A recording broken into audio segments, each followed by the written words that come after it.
Let's dominate engagement season. For us wedding pros, November to January is primetime engagement season, and I'll never forget when I actually first realized that engagement season was a thing. When I very first quit my corporate job and slow season hit, which is usually November to January, I'm on the East Coast, it gave me freaking nightmares, to be honest. If there was one thing that would have held me back from going full-time into my bridal hair business, slow season would have been it. It was December 2018, and I was doing the damn thing for at least 6 months now. But still, as a newbie in my bridal business, it took me a little while to catch on to trends, aka it being December, I didn't even realize that it was engagement season until I was halfway in it. Once I realized that it was and that all these brides were getting engaged around the holidays, I got so excited because I was like, oh my God, I'm not gonna have to worry about income because I'm gonna be getting all these inquiries from people getting engaged. I thought I'll get cash from their deposits, and I got really excited. So here's what I did to prepare for my very first engagement season. I immediately went to my email and I emailed every single pro photographer that I did weddings with, and I asked for galleries for my brides. I also went to my brides and asked for reviews. I started working on my website to put all of these pro photographer photos. And of course, I absolutely did go on YouTube and I YouTubed what the perfect Instagram aesthetic would be. So that way I could take all of these photos and put them on there. And of course, I signed up for Wedding Wire at $200 a month just to be on the third page. Hashtag winning. With all of my ducks in a row for engagement season, I started posting all those pro photographer photos on Instagram. Of course, I was doing 3 in a row. If you know, you know. And I thought, let's go, girls. I am open for business. I'm ready for this engagement season. I'm gonna dominate. But here's what really happened. I did not, in fact, dominate that season. I didn't get any rush of inquiries, and I heard absolutely crickets. I cried more than I smiled that month, and I got maybe 5 inquiries over the next couple months. I was constantly living in anxiety that I thought I would have to go back to my corporate job when it finally hit January, because I thought that I couldn't even make things work when it was supposed to be engagement season. And that's not what I want for you, my friends. So we're gonna dominate engagement season together, and we're gonna get really strategic and tactical so that way you can have a killer engagement season. But before I get into the strategies with you, I want you to know where I went wrong so you don't go there either. Here's what I did wrong and why I didn't dominate engagement season. Number one, I assumed every single bride who inquired with me was ready to book with me. I didn't prepare for engagement season in adequate enough time ahead. I also assumed that my Wedding Wire account was gonna bring me in a rush of inquiries without me having to lift a finger or do anything. And I also assumed that my Wedding Wire page would be enough for a bride to land on, to wanna trust me enough to sign a contract as well as pay a deposit and then meet me months later. I thought that was enough to have in place. With that in mind, my favorite way of figuring out how to do things is inverse thinking. How you do inverse thinking is take what you wanna do, such as have a bunch of bookings for engagement season, and ask yourself, how would I not do that? So how would I not get any bookings through engagement season? So here's what I wouldn't do to not dominate your engagement season and not get any bookings. Never follow up with clients and ask for reviews. Never talk about on your social media how to book with you. Never talk about your services that you offer, or only show up and talk about them 1 to 2 times and expect that that's enough. Only post professional photographer photos and hide your rates from your website. Never share reviews to your website or on your Instagram. Never respond to anybody's DMs and ignore them because they're not going through your inquiry process. No social media content plan in place for December, January, February, and March. Stop posting at all because you're not getting the engagement you want on your post right now. Okay, so that's how I wouldn't dominate engagement season. Now I can take you through the strategies. The first way to dominate your engagement season is start preparing your social media like yesterday. What I want you to know is it takes someone 7 times of seeing something in order to take action to want to buy it. That's how long it's going to take someone to trust you. So they're going to need to see something from you 7 different times in order to inquire with you for your services and book with you. Think about it. Have you ever bought something the very first time you heard about it without even reading reviews or diving deeper into it? Or the very first time you saw an Instagram ad, have you clicked that button and bought something? Probably not. When I very first started looking into the Bays brand, I really wanted to get the Bays Weekender bag. Now, I absolutely stalked everything about the Bays Weekender bag. I looked at all the reviews.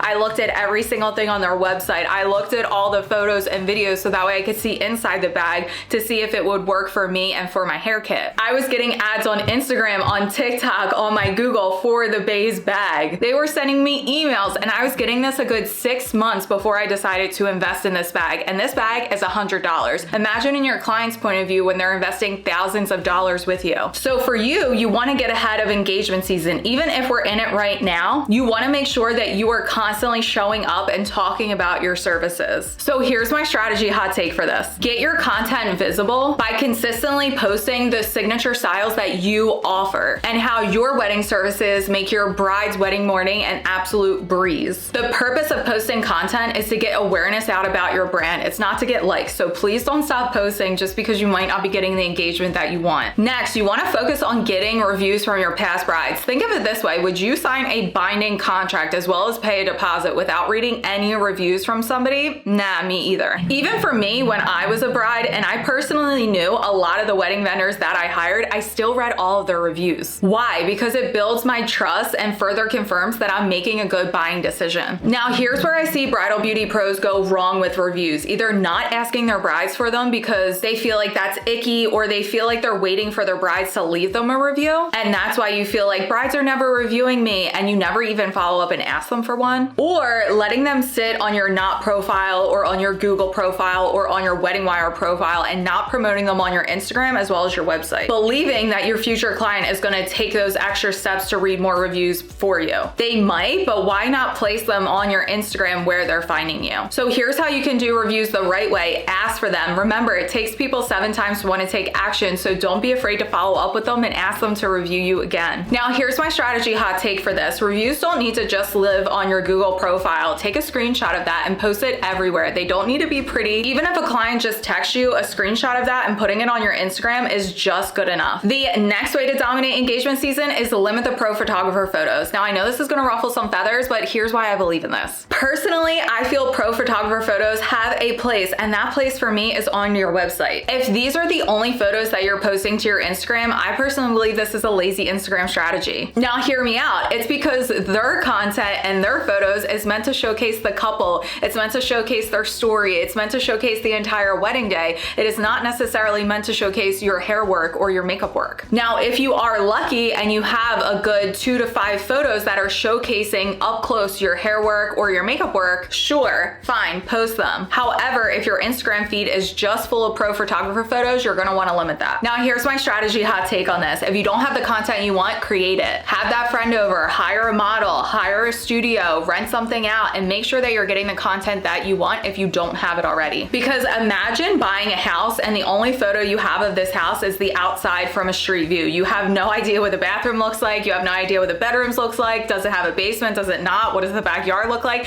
You just have one view from across the street of this house. This is how your clients feel when all you're doing is posting those professional photographer photos of all of the bridesmaids lined up, or something that is far away of what you're actually selling, which is the hair and the makeup. If there's no close-up shots of the hair and the makeup, you're not doing your services justice. And that is ultimately what you're selling. Next, one of my favorite ways to absolutely dominate engagement season is think like a client when you're creating your website content as well as your social media content. So here's what I mean. Back in 2018, when I was posting on Instagram, I was thinking from my point of view and what I would like and what I would interact with. Instead, what you want to do is change to the mindset of your client and what do they want to see. For your Instagram stories, your captions on Instagram, as well as your website copy, what I want you to think of is, what does my client need to know about my services? What questions does my future client have about XYZ with my services? How can I make it easiest for them to inquire with me? That last one goes hand in hand with ignoring people who are DMing you about inquiring with you. Now here, don't get me wrong, you don't want to be booking people in your DMs. However, the easiest way when somebody's finding you on social media, the easiest way for them to get in contact with you